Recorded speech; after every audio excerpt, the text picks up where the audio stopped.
Good afternoon. Thank you. On behalf of the entire University at Buffalo community, it is my honor to welcome Governor Hochul back to UB. As always, we are extremely grateful for Governor Hochul's leadership.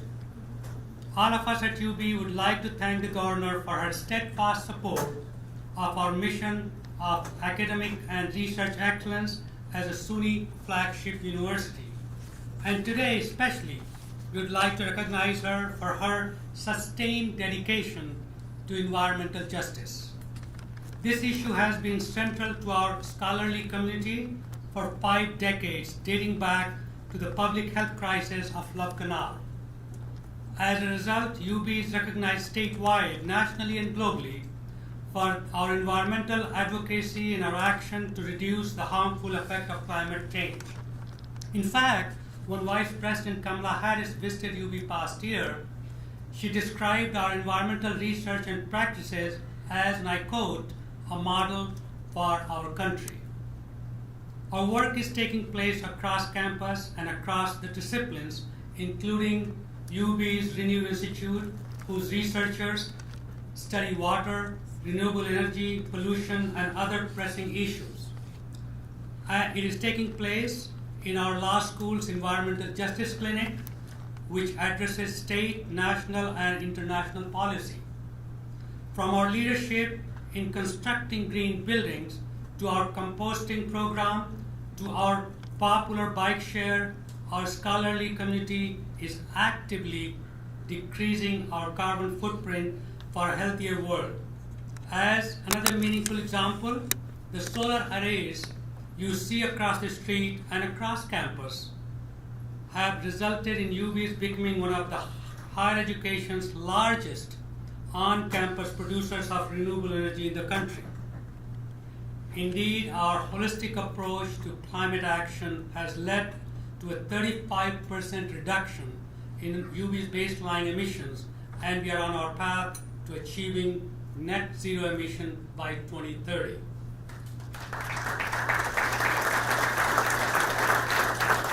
I know that all of us are excited to hear from the Governor about the meaningful impact this act will have on the health, vitality, and prosperity of our region and state. So without further ado, please join me in welcoming Governor Kathy Hochul to UB.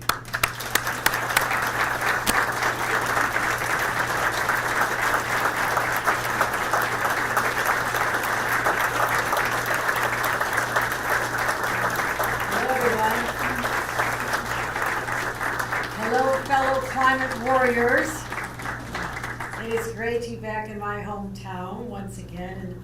And Dr. Tripathi, you have been an incredible steward of this institution. You've taken it to heights that we never could have imagined, but also I thank you for your many years of service as co-chair of our Regional Economic Development Council, which you became the face, along with Howard Zemsky, of the early years when I worked closely with you, to really work hard to bring new businesses to this area, as well as new students and new faculty. So thank you for your leadership in the climate space.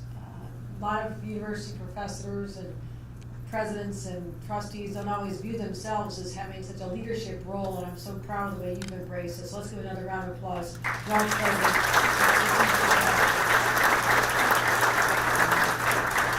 I want to thank many elected officials who joined us here today. We have County Executive Mark Poloncarz, I believe. If not, he's on his way because I just saw him. Mark Poloncarz. We also have Supervisor Brian Kulpa has joined us. Brian Kulpa we're in his town of Amherst right now.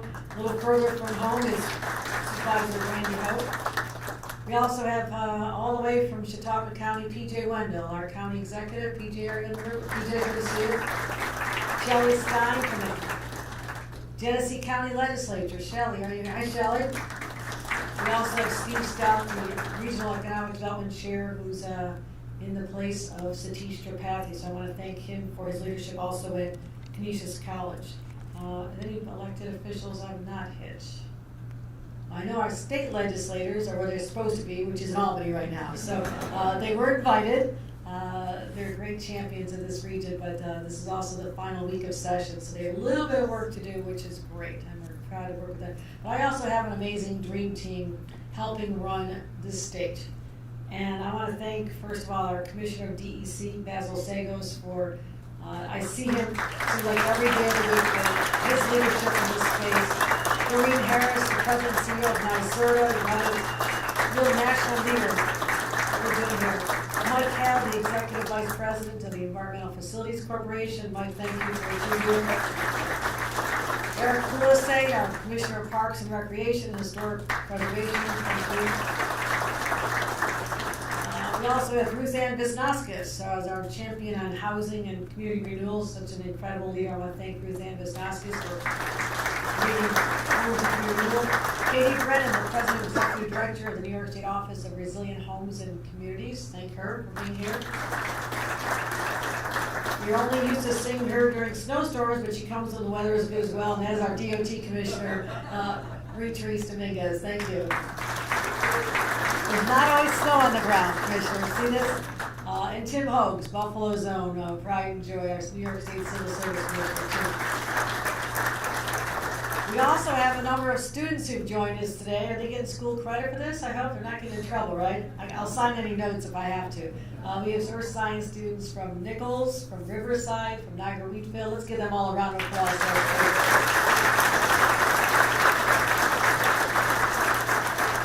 Yes, I was once a student, and I was one of the first students to create an ecology club in my middle school back when we had Lake Erie was not at its finest. Those of you who are old enough to remember what Lake Erie was like, somehow we were told it was okay to swim in it, and no one seemed to notice that by night you could see the molten lava being discharged in the Bethlehem Steel Plant. Or the fact that the sky, we thought the clouds were supposed to be orange from the discharge into the skies. And so we had that going on where I was growing up, but also Love Canal, which was the genesis for the Superfund. And I think Congressman John LaFalce, who was a state leader but also became a member of Congress back then, and all the people who helped create the first Earth Day and the first ecology clubs. And so all of you are carrying the torch that was passed to you from the old people in this room who came before you but understood back then that we can no longer continue polluting the gifts we've been given, because the effect was horrific. We did turn the page. We were able to stop the excessive pollution of our air and our waterways, but so much work remains, and that's what we're here to talk about. That's why I'm here today in Buffalo to officially launch the statewide listening tour regarding our $4.2 billion bond act, and that is a huge accomplishment for this state.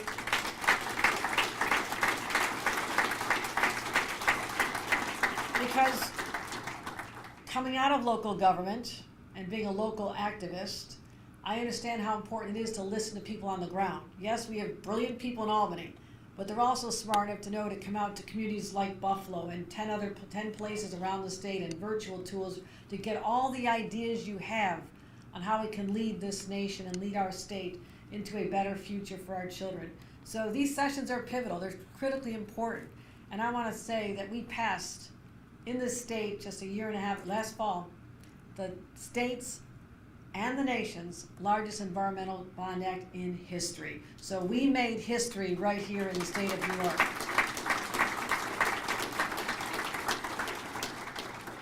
We've waited too long.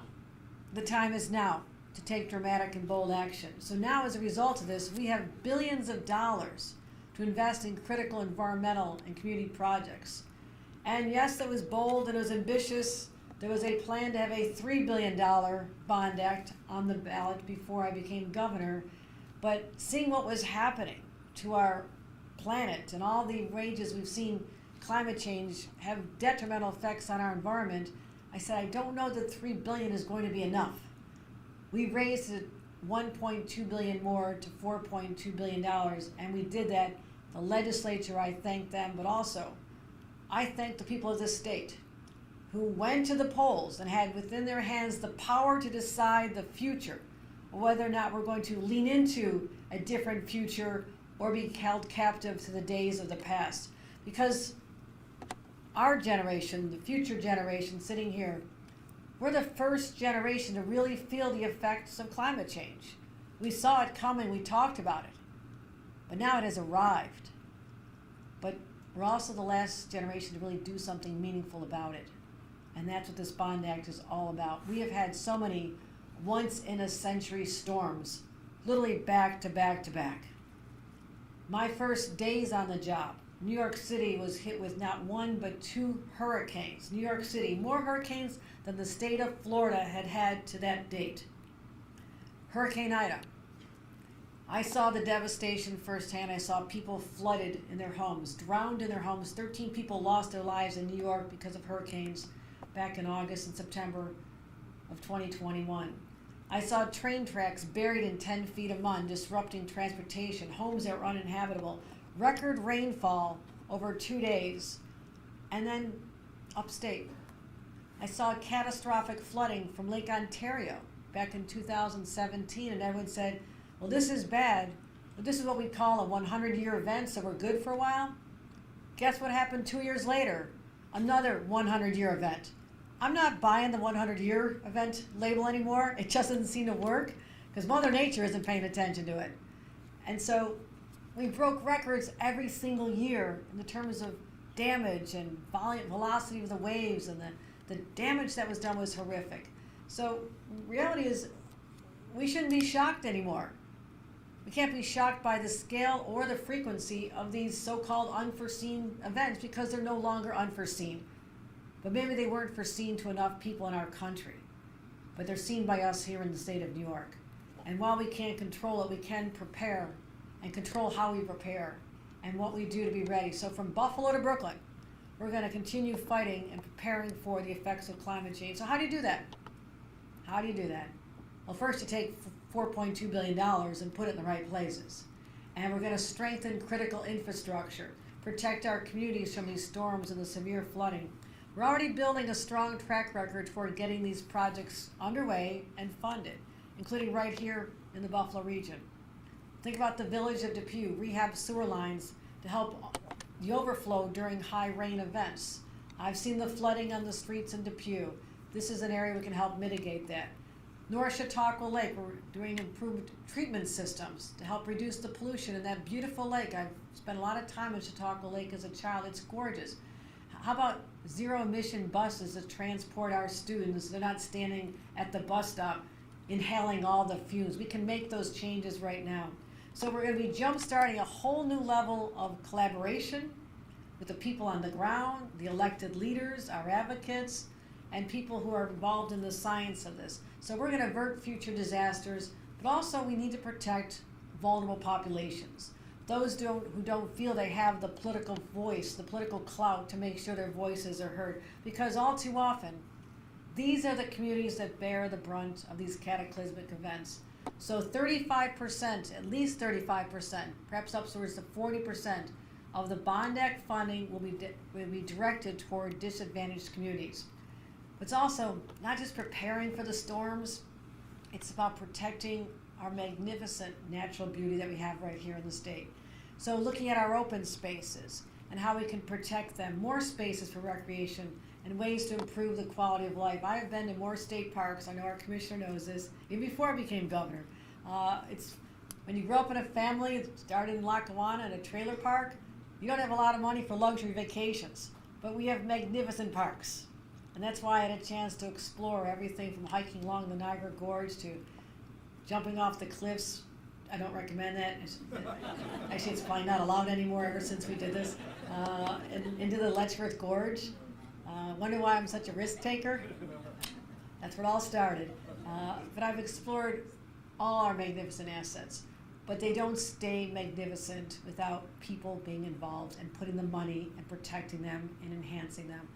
Also, we're looking at this as a job-creating opportunity. Again, those who have that history of living in Buffalo, when for much of my young life, the phrase was, last one out, turn out the lights, because so many people left once the steel plants and the industries left.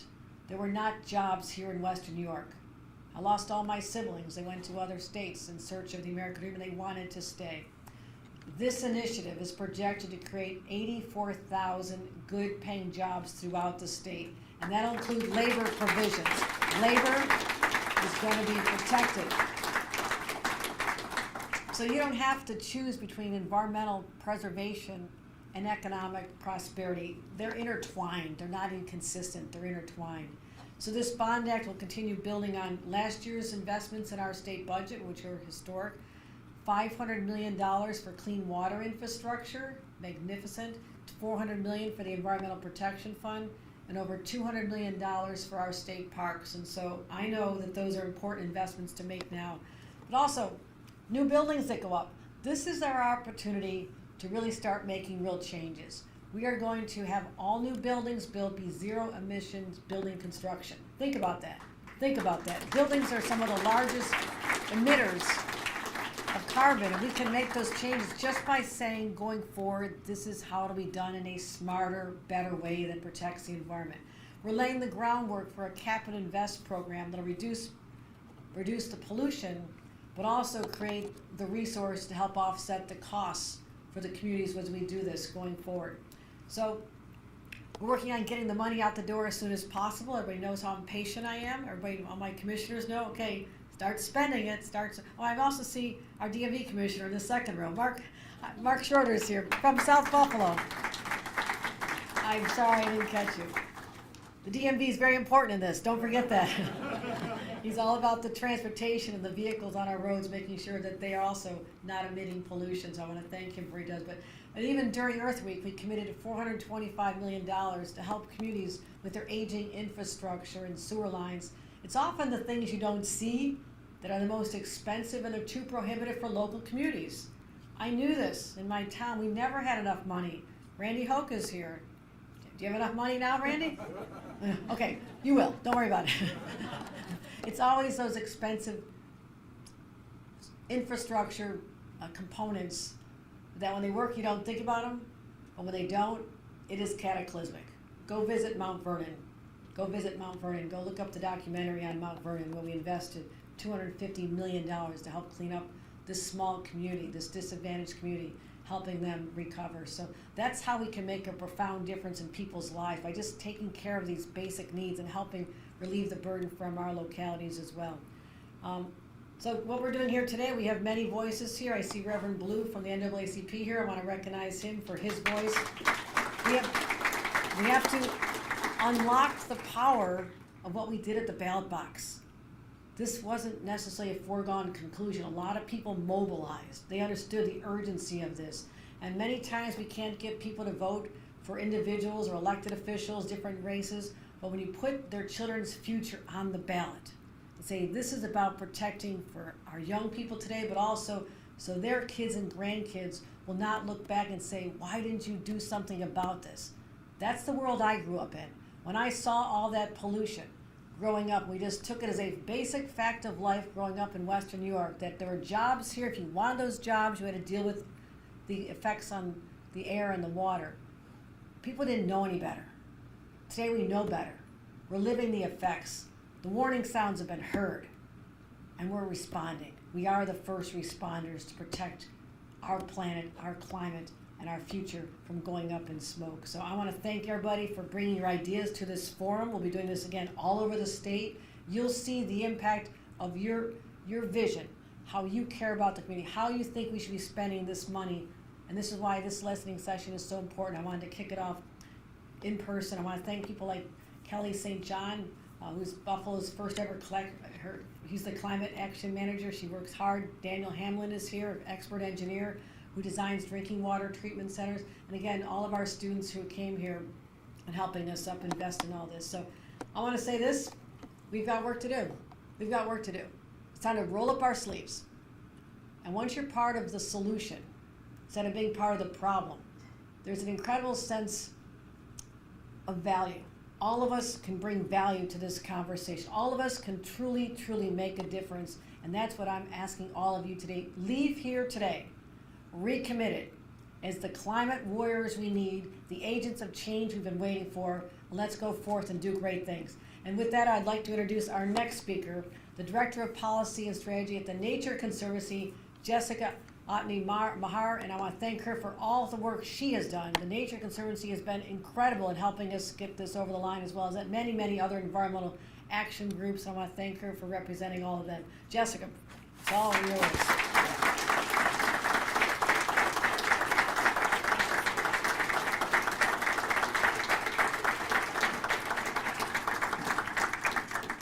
thank you, Governor Hochul. I am absolutely thrilled to be here with you today to celebrate the passage of the Bond Act and the incredible promise that this measure holds for communities across New York. And it's a special treat to be here at UB, my alma mater. I'm just thrilled to be with you all today. Thank you to UB. Yes. And the governor talked about a little bit of this, but there was so much promise, not only in the Bond Act, but in what was done this year in our state budget. $400 million for the Environmental Protection Fund. Governor Hochul made that funding level a priority last year. That's history. That's the highest level of funding that has ever been appropriated for that program. And this is the money that conserves our Great Lakes, our forests, our parks. It supports environmental justice. It supports zoos and botanical gardens, places like the Buffalo Zoo, really amazing institutions that educate our youth and are wonderful for recreation. It supports local recycling and community services, so thank you for that. The governor and the legislature also included $500 million for clean water infrastructure. You know, this is key here in this region of Western New York, but also statewide. We cannot build the cities of the future for our kids and our grandkids on top of, you know, Victorian infrastructure. We need to make sure we're upgrading our infrastructure for clean water, for swimming, for fishing. And then we did the all-electric buildings bill, which is just incredible, making sure that we're fueling our buildings off of clean fuels and a transmission system, an energy system that NYSERDA and others in DC are working so hard to upgrade, which is going to be really an incredible product. And then finally, I would be remiss if I didn't say, this governor is investing in the experts that it takes to get this work done. These things don't just happen. Our state environmental agencies needed an infusion of people power, and this governor committed to hundreds of new staff to make sure that we could carry out these programs and do things like we're doing today, where we're interfacing with people in communities, listening to what's needed, and really unleashing the power of New York State. So thank you, Governor Hochul, for your leadership. It's incredible, and the Nature Conservancy is just thrilled to partner with your administration. Thank you. So today, we're here to celebrate that New Yorkers overwhelmingly approved the Clean Water, Clean Air, Green Jobs Environmental Bond Act with more than 2/3 of the vote this past November. We made history. This was the largest bond measure in state history, the largest environmental measure on the ballot anywhere in the United States of America last election cycle. And the Nature Conservancy was proud to work alongside hundreds and hundreds of partners in New Yorkers for Clean Water and Jobs with the Vote Yes campaign. It was one of our highest priorities in the country this past November. It's been a long time coming. I remember when the governor pulled us together in the Capitol in 2019 when you were lieutenant governor, really to sit around the table and think about what it would take to get something like this done, what we could each contribute. And you know, we were delayed because of the pandemic, but good things come to those who wait. It got bigger and better with your leadership. And you know, we never gave up despite the long haul, and we're determined to deliver. And I'm happy to say that, you know, under Governor Hochul's leadership, we will be delivering now. It's $4.2 billion for clean water, clean air, and good jobs, like we just heard. This is something that 67% of New Yorkers came out and supported. There's not a lot that 67% of New Yorkers agree on these days. But they really, you know, people understand that making investments like this is critical to making sure that our kids and our grandkids have a future where they can raise their families here and they can thrive. It's why 300 organizations, environmental groups like my own, but labor organizations, religious groups, civic groups, businesses, municipal leaders, thank you all. There were many supporters here in the room today who made this happen, came together to support this.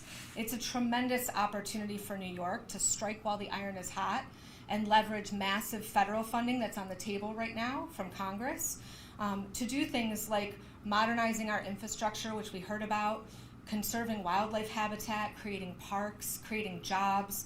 These are basic things that New York needs to move into the future.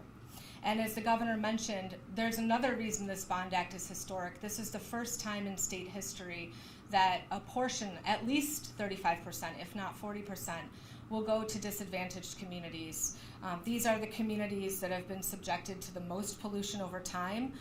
They're ready. They're ready for less asthma. They're ready for less heart disease. They're ready for less heat stroke. Yes. They're ready for less lead poisoning, less pollution, and this Bond Act will help deliver those things, a cleaner and healthier future to them. So this listening tour is really exciting. I know I'm a nerd about this stuff, but I'm really excited. I know you're excited. This is a unique aspect of this governor's leadership, and I think, as she noted, being a former local government official, it's not just about passing legislation in Albany. We all love to do that. That's exciting. We love campaigns. Those are exciting. But it's about getting those words on paper to come to life and visiting with communities, speaking to people, listening to people, and hearing about how we can do better, how we can maximize the impact of programs like this in communities across the state, from here in Buffalo all the way to Brooklyn. So that's what today is all about. Thank you, Governor Hochul, for your thoughtful leadership, and I'm excited to meet many of you today. Thank you so much.